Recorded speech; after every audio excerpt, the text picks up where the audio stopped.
What up, everybody? It's your boy MC Spice Black Superman, Mr. Health and Wealth, and this week's message is serendipity.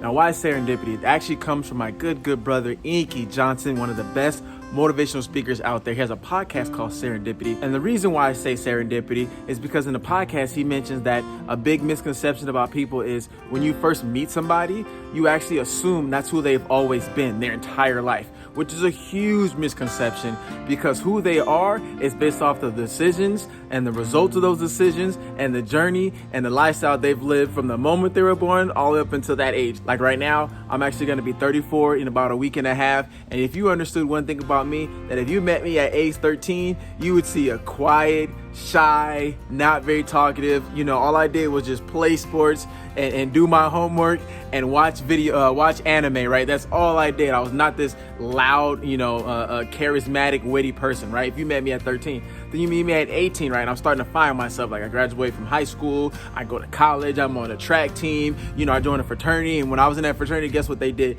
They put me out in front of everybody. So I had to learn to get out of that quiet shell and be more open, be more vocal, be frontline at step shows and things of that nature. So I had to turn into a totally different person. But guess what that problem was? Man, you couldn't tell me nothing. I thought I knew it all. I was about as arrogant as all get out now. I always felt that I was always cocky in some way. I just know how to release it. But when you said, hey, go be a track star. Hey, go be the face of Sigma. Hey, go out and recruit. Go out and do this. Go out and do that. I had to get out of that shell. I was no longer this introvert. I was actually the extrovert that I was actually supposed to be. But I was as cocky as all get out. Then I turned 25 and I started to realize, I started to grow into my skin a little bit more, started to read more books, grow into my mind, get into my career. Guess what? When I turned 27, my life completely changed. I had my first child. I had my son, Joshua, who you guys love and adore.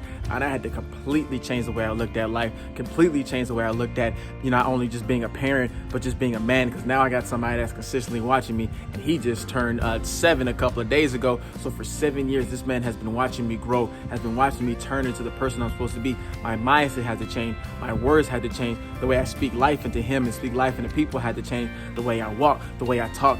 A lot of things have to shift in my life. And so now when you see me at 33, 34, you think I'm just this smart, super motivational speaker, super healthy person. A lot of that is true, but guess what? That took a lot of mistakes happening in my past. That took a lot of bad judgment happening in my past. That took a lot of experiences happening in my past. That took being homeless at one point. That took being extremely broke at one point. That took losing your car at one point. That took failed after failed after failed relationship at one point. That took many different battles in my life with different people and different companies and different businesses. It took a lot of things in my life to turn me into the man I am today. I do not think that God is done building me. I don't think God has done forming me into the man that I need to be. But guess what? If you think that I'm this good whole package now, trust me, not only do I got a lot of work to do, but if you'd have saw me 5, 10, 15 years ago, you were like, that's not the version of you that I remember from back then. You are a totally different person now. Why? Serendipity. Do not think because of the version who you see now is who I'm supposed to be. And that can happen to you as well. So if you ever looked at somebody who was like, man, you're smart, you're hardworking, you're humble, you're this, you're talented, you're all these things, guess what? Ask them who they were in high school. Ask them who they were 5 years ago.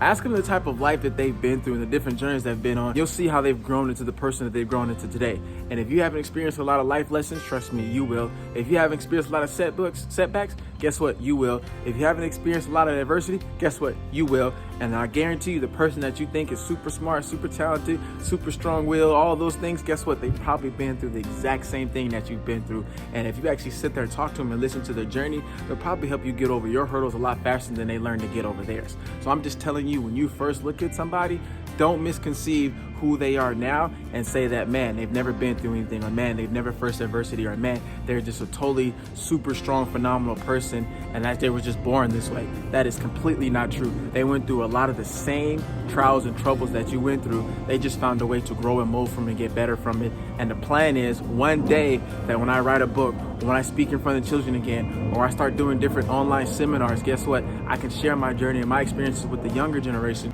so they don't have to deal with some of the adversity that I've faced in such a harsh way that I experienced it. Because my goal when I leave this earth, not only do I want to leave exhausted, but I want to leave in a better condition for my son, for my son's sons, and my son's sons, so they can bring up that cook's name and leave a positive legacy on this earth. So with that being said, I'm just hoping that you guys understand when you see somebody where they're at now, Ask them about when they were 13. Ask them about when they were 18. Ask them about when they were in their 20s. Ask them maybe if they're a little bit older, their 30s and their 40s, and see how their life and their journey has progressed over the years. Because I'm telling you, a lot of the adversity that you're going to face in your life, if you're under 25, if you're under 35, a lot of what they went through, I'm telling you, when you go through it in your life, they might be able to give you some tips on it. That's my message for this week. MC Inspires Black Superman. You guys make sure you go to my YouTube channel, like, subscribe, and hit the bell. And if you find value in this message, share. And I want to remind you, as I always do every now and then, in everything that you do, always lead with love, because agape love is the greatest form of love. And that's when you see the best interests of somebody else and you choose to take action and you act on their behalf. All right. You guys take care. Have a great week. Take care.